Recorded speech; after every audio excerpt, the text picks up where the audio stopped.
Selamat datang kembali di Drop Info Pro. Saat ini kita berada di kota Tegal atau di lingkungan Kabupaten Tegal. Dalam segmen khusus ini, kita akan mengajak Anda berziarah ke makam Sunan Amangkurat I yang berada di lokasi Tegal Arum. Sebuah perjalanan spiritual yang menghubungkan kita dengan sejarah Jawa yang kaya. Makam ini terletak di Desa Tegal Arum atau Tegalwangi, adalah situs yang syarat dengan nilai sejarah dan spiritual. Di sini kita dapat merasakan kedamaian yang kontras dengan kisah kehidupan Sang Sunan yang penuh gejolak.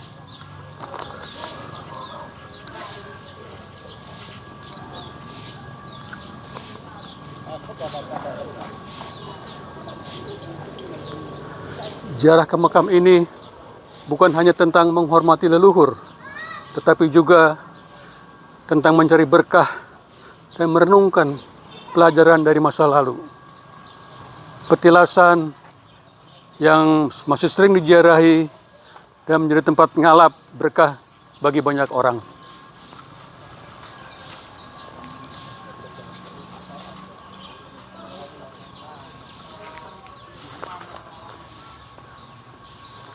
Sunan Amangkurat I memerintah dari tahun 1646 hingga 1677. Merupakan penguasa yang kontroversial. Kepemimpinannya ditandai dengan ketakutan dan kecurigaan. Namun, ada satu peristiwa yang membuat namanya menjadi sinonim dengan kekejaman, yaitu pembantaian ribuan ulama dan keluarga mereka. Pada satu siang yang kelam di alun-alun Pleret, sekitar 5.000 hingga 6.000 ulama dan anggota keluarga mereka dibunuh hanya dalam waktu kurang dari 30 menit. Pembantaian ini diperintahkan oleh Amangkurat I dengan motif balas dendam setelah upaya kudeta yang gagal oleh adiknya sendiri, yaitu Raden Mas Alit.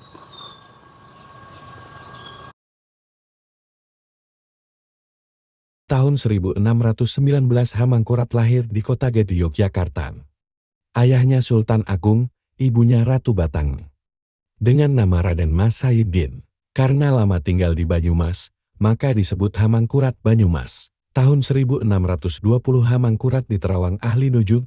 Sejak kecil tampak sifat yang ramah tamah, cerdas cermat, pintar terampil, unggul bijak lestari. Tahun 1621 Hamangkurat diasuh oleh Ratu Banwati cucu Jako Tingkir di Pengging Boyolali. Tahun 1623 Hamangkurat dididik oleh Ratu Retno Ginoli dan Syekh Jangkung Saridin. Sekolah PAUD di Landoh Kayin Pati. Tahun 1625 Hamangkurat belajar agama di Pondok Pesantren Besuk Pasuruan. Diantar oleh Kanjeng Ratu Pandansari istri Bupati Surabaya. Mengambil kunci makam.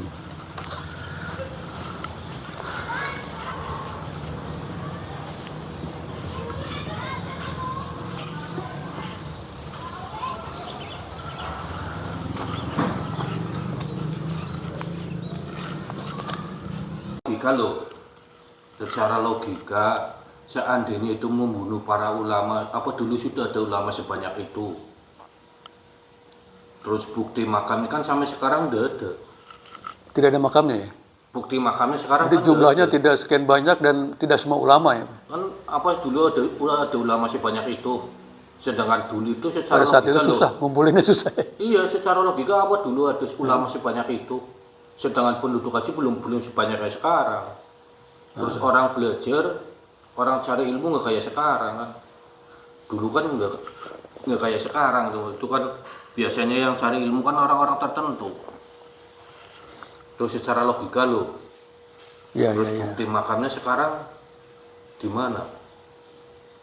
Harusnya tetap ada makam ya? Iya, ada buktinya kan. Terus apa ada dulu sudah ada banyak, udah ada ulama sebanyak itu? Oh sekarang sini saja belum ada sebanyak itu. Terus secara logika mohon maaf loh. Betul. Tapi pemberontakan memang ada ya Memang dari pemberontakan memang ada yang mengatakan ada meninggalnya beliau itu, ada yang mengatakan mau perjalanan ke Batavia, menyerang Batavia. ya. Terus dalam perjalanan beliau itu sampai di Banyumas sakit. Terus pesan nanti seandainya meninggal dimakamkan di tanah yang bau arum dekat gurunya beliau. Terus seandainya ini mohon maaf ya, seandainya itu membunuh ulama. Sekarang yang ziarah ke sini banyak kan ulama-ulama ya. Yang punya pondok-pondok besar ya, kayak yang di Watu Congol, terus yang di Tegalrejo, terus yang di Magelang punya pondok. Kadang memang sering ziarahnya kemari. Kalau Sabtu Minggu juga banyak peziarah dari luar kota. Ya. Ya begitulah yang saya tahu, yang saya pahami, yang saya dengar cerita dari orang tua.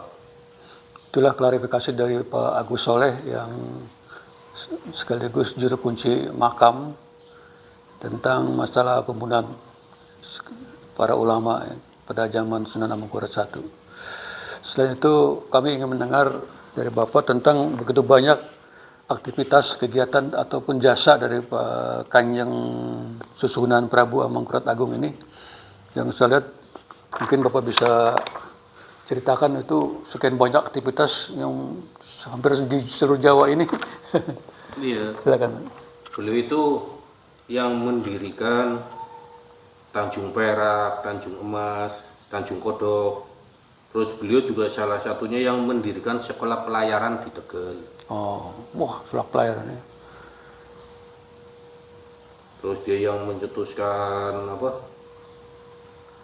Yang mencetuskan ukiran di Jepara juga beliau. Oh, beliau ya. Terus yang mendirikan pabrik brem, terus terasi, terus ada perkebunan kopi di Madura juga beliau. Terus salah satu di Banyumas dulu itu yang mendirikan PAUD, yang sekarang PAUD. Terus dia Pendidikan anak usaha dini itu ya. Jadi beliau sudah sebagai pionir sebetulnya. Iya. Pendidikan anak usaha dini. Ya begitulah yang sekilas aku tahu dalam catatan-catatan sejarahnya. Ini catatan sejarah ini juga bisa dibuktikan, ini sumbernya Babet Ilo-Ilo, Carik Aji Barang, Carik Arum Binang, tahun 1682 ini. Ya. Itulah yang saya pahami, yang tahu. Itu berapa lembar itu? Ini 3 lembar. Itu sejak sebelum beliau jadi Sunan ya? Belum. Jadi masih muda beliau sudah Ini lahirnya banyak berkarya, berkontribusi kepada masyarakat. Lahirnya beliau kan 1619. Itu lahirnya beliau. Itu perjalanan beliau dari 1619 sampai 1678 ini. Sampai beliau jasadnya masih utuh. Dari meninggal 1677, kata orang tua ditutup itu tahun 1965. Terus dulu ada acara potong kuku, potong rambut jamasan setiap bulan Suro. Iya. Terus dia itu yang aku tahu dari guru rohaninya aku, beliau itu torekotanya Samani. Dia sudah betul-betul mengenali diri, mengenali Tuhannya yang sebenar-benarnya, mengenali Nur Muhammad yang sebenar-benarnya. Makanya beliau itu jasadnya utuh, betul-betul utuh. Ya. Mengenai penjara cukup banyak yang datang berarti sini. Penjara banyak yang datang. Jadi awal dari para Sunan Sultan di Jogja, Surakarta itu kan dari sini ya, dari Ampersat. Sumbernya dari Pecah jadi sini. 4. Pecahnya setelah perjanjian Giyanti. Iya, Janti. Di Pakubuno II kalau tidak salah. Itu jadi Hamangkubuno sama Pakubuno. Pakubuno sama Hamangkubuno. Makam Amangkurat I terletak di Tegal, Jawa Tengah. Setelah mengalami banyak pemberontakan selama masa pemerintahannya, Amangkurat I meninggal dalam pengasingan pada tahun 1677 dan dimakamkan di Tegalwangi, Tegal ini, atau di lingkungan Kabupaten Tegal, di wilayah Kabupaten Tegal, sehingga diberi gelar Anumerta Sunan Tegalwangi atau Sunan Tegal Arum karena tanah di daerah tersebut berbau harum. Desa tempat Amangkurat I dimakamkan dikenal sebagai Tegalwangi atau Tegal Arum.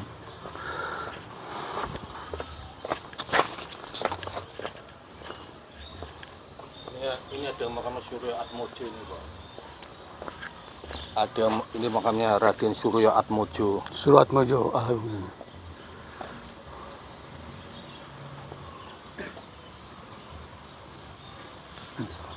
Tadi Bapak siapa? Wirya Atmojo. Wiryo. Wiryo Atmojo. Wiryo Atmojo.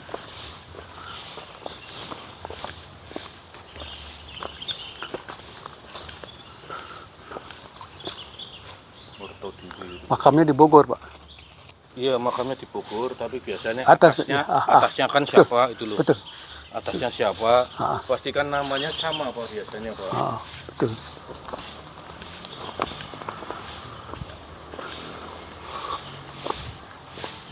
Di atasnya ada Parto Atmojo, ada Kromo Tirto, kalau nggak salah.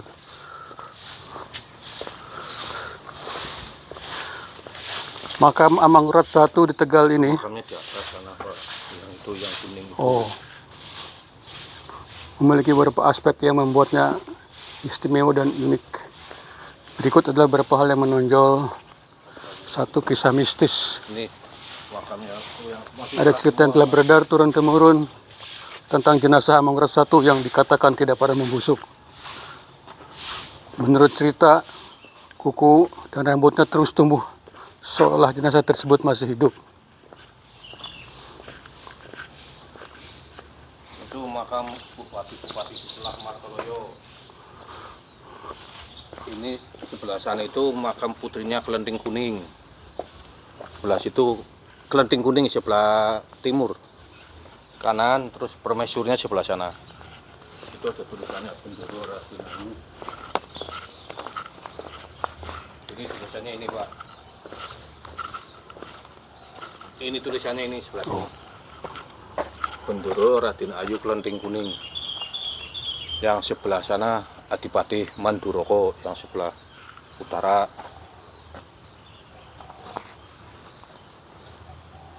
Dan ada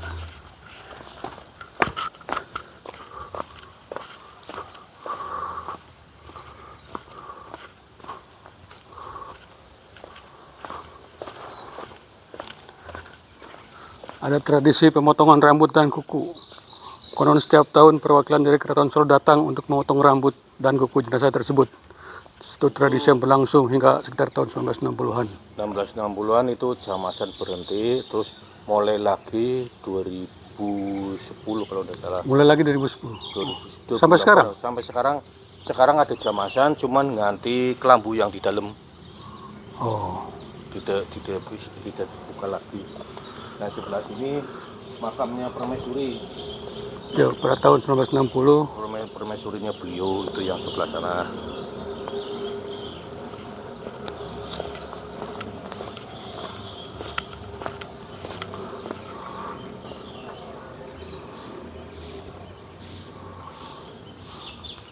Sebelah sana itu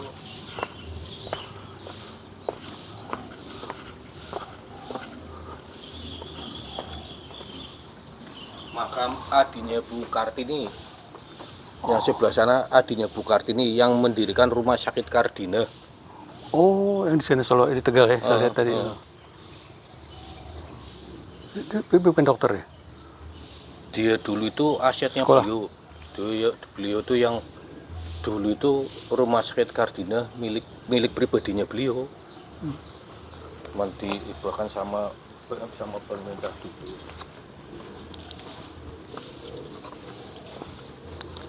Pada tahun 1960-an, atas pertimbangan dari Keraton Sunan Surakarta dan para tokoh agama, makam Amangkurat I ditutup secara permanen dengan batu nisan untuk menghindari kemungkinan adanya penyimpangan agama. Meskipun tradisi potong rambut dan kuku telah dihentikan, Sunan Surakarta masih menghormati leluhurnya dan menggelar jamasan beritual pembersihan setiap tahunnya di bulan Suro dalam bulan Jawa.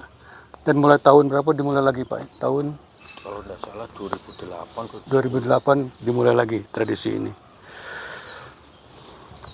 Lokasi dan arsitektur dari makam Agung Kerto terletak di halaman kelima Kompleks Tegal Arum yang berbentuk teras bertingkat menghadap selatan, dan pada teras ketiga atau teras yang tertinggi.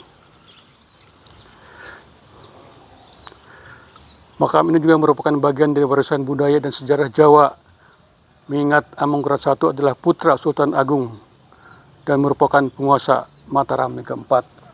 Sepatu lepas, Pak.